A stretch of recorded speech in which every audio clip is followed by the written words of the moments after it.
Hi, and welcome back, Falconers. I wanted to go over the history of this car a little bit. I got some notes here, and was able to track down previous owners of the car and learn a little bit more about it. So I bought it from a fellow named David down in Willow Street, Pennsylvania. It's about 30, 40 minutes south of me. And he got it from a guy in Maryland, way south Maryland, that had it prior to that. And I actually tried to buy the car from the guy in way south Maryland on Facebook Marketplace the first time it came up for sale. But unfortunately, that guy and I didn't get along and couldn't come to an agreement. So I wound up buying it from the guy who bought it from him. David bought it, I think, to give his wife as a car she could drive at the car shows when he went with his own car. And he wound up deciding that he didn't want to do this project for whatever reason, and then sold it to me. The guy that had it before him, Billy, he did some things to it, aluminum radiator, a couple other things. I don't honestly know what all he did to it. He put the lovely console and stereo in it that I take out. And he bought it from another fellow named David, who was the nephew of the woman that had this car since the early 1970s.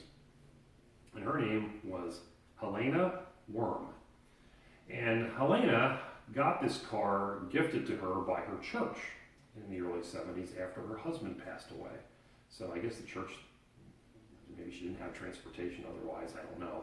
But they decided to give this car to her so she would have a way of getting around. So Aunt Helena, she worked as a vegetable packer and drove this car to work every day. And she was working until she was in her early to mid 90s. She quit driving the car at age 95. And as far as I know, had been working up until that point, or just about.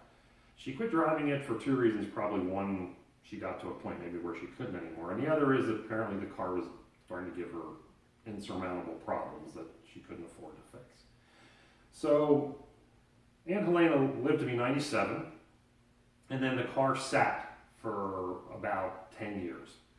And her nephew wound up getting it, and he got it running again. I think he's the one who got it running again. He probably put the gas tank in it, is my guess. I didn't go over all the details with him, but I did talk to him. And he had it for a while, but then it gave him some issues, and he wound up selling it on. He sold it for $1,100 to the guy in way south Maryland. And way south Maryland Billy did some things to it and drove around a little bit, but it continued to have problems. I know the radiator quit while he had it, and other issues came up. So the car was never really running right from probably any time after Helena had parked it. But Helena, as I said, worked at the vegetable packing plant. I think she packed tomatoes, what I understand. And while it was there one day, a cantaloupe truck backed into it, hit the driver's side quarter panel. If you watch the initial video, when I first got this car, I pointed out that there is old repair damage to the driver's side quarter panel. Now we know where it came from. And there's still evidence of it there that I'll wind up showing you guys later in another video when we talk about the bodywork.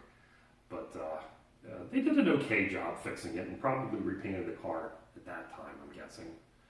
I don't know when that was exactly.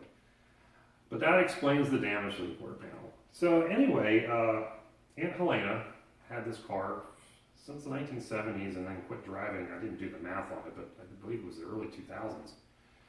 And then it sat for about 10 years before it got saved by her nephew David and put back on the road with a little bit, with some issues happening to it. So the drivability is probably what wound up parking this car. The distributor has issues with the Advance. I don't know, probably mostly from sitting, but the fuel system was really bad. The brakes, of course, are still a problem as I'm working on them today. But it's an interesting history because somebody owned this car from the 1970s up to the early 2000s until she passed away. I mean, that's a long time to have this car. Now, Aunt Helena belonged to a church that gave her the car. What her nephew told me was that the people in that church tend to be frugal, we shall say. And so this car got only the minimum maintenance to keep it on the road while she had it. And it shows. I mean, everything in this car is worn out. So, but that's okay. Obviously was taken care of to some degree because it is in relatively good shape. So that's the story of Aunt Helena's Falcon, and now it's landed here. So we'll try to keep her memory alive, and we'll call the car Helena, and honor her memory as a very hardworking woman who loved her Falcon, I assume. Just thought you'd find that interesting. We'll come back with some more repair work on the old Falcon in the next installment. Thanks for watching.